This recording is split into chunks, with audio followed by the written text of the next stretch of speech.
welcome back to Magic Knight Rayearth, episode 14. So we're about to ask Caldena to give me the...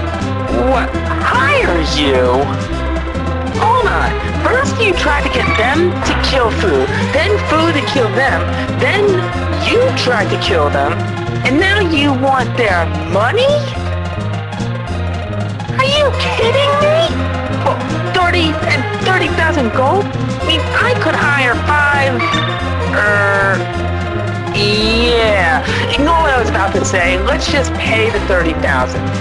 Now, as you can see from the screen, it's optional. You don't have to give her the money, but really, there's no reason not to.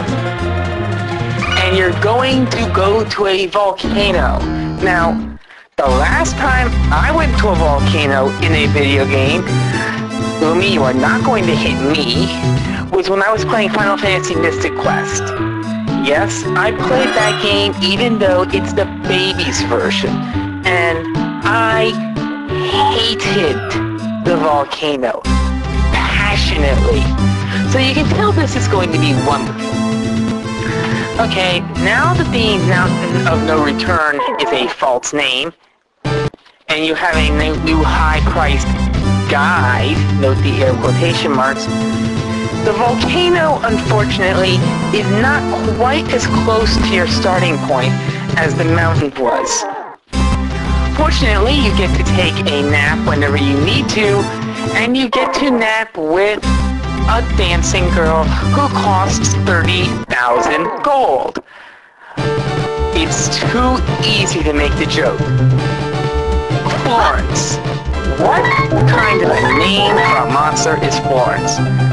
Now, Caldena is not nearly as useful as Ascot is, because Mirage can inflict confusion.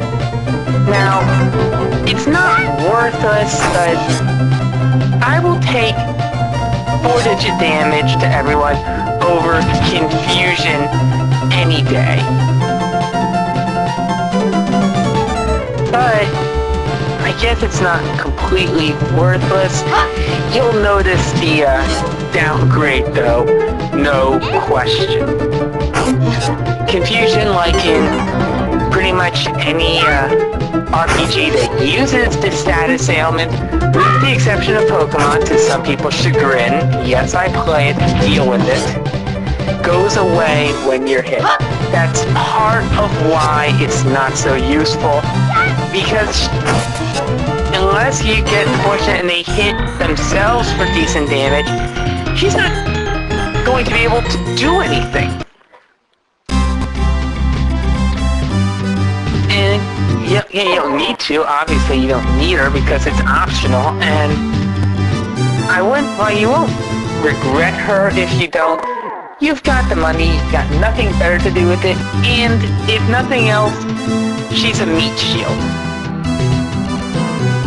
Oh, actually I can't really make a naughty joke about that, thank goodness. Welcome to the soon-to-be volcano, so we'll take another nap here.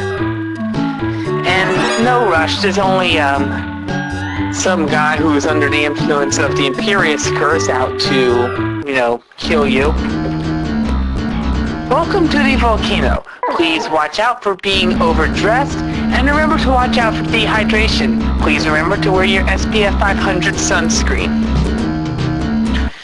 And remember to watch out for monsters. Yes, monsters are still around, but again, it's nothing you haven't seen before. They're pretty much palette swaps anyways. And they're not hard. Fu will make sure that if you're paying attention, you do not die.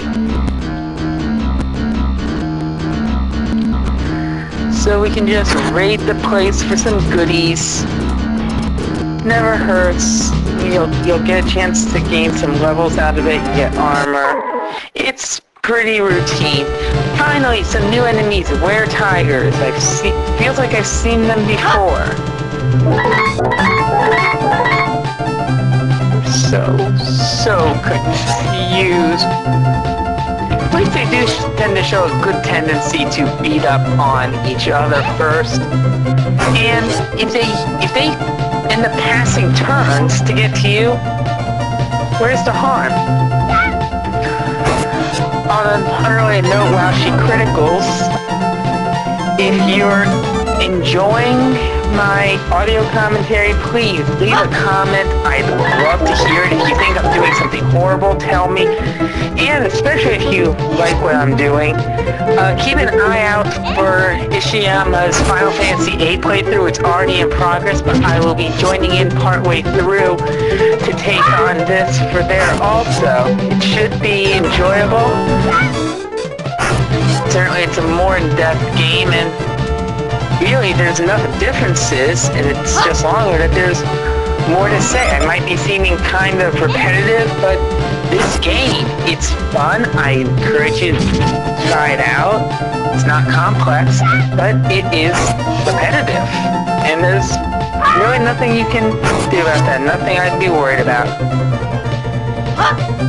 Way to get called enough for 1 damage. I mean, what happened to when she was trying to pummel you in the wind shrine? I'm sure it wasn't a lot of damage, but it was more than 1 at least. You can do better than that.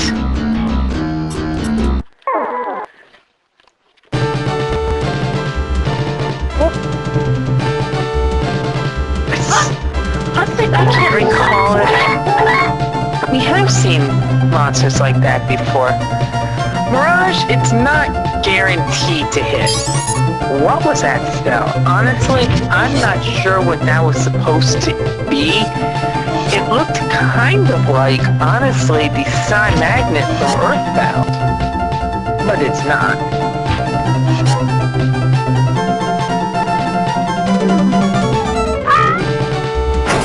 So if in doubt, we just beat up on a bunch of walking plants.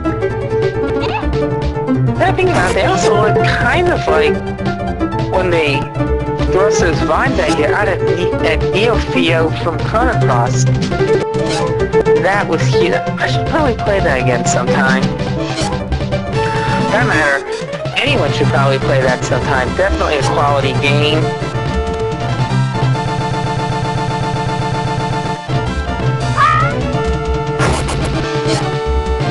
In case of you, when there's a lot of monsters, it's perfectly legitimate to drop some spells just to cut down on how long it takes, because it does get kind of boring if you go on for a while, but it's boring, but at least it's not hard. It's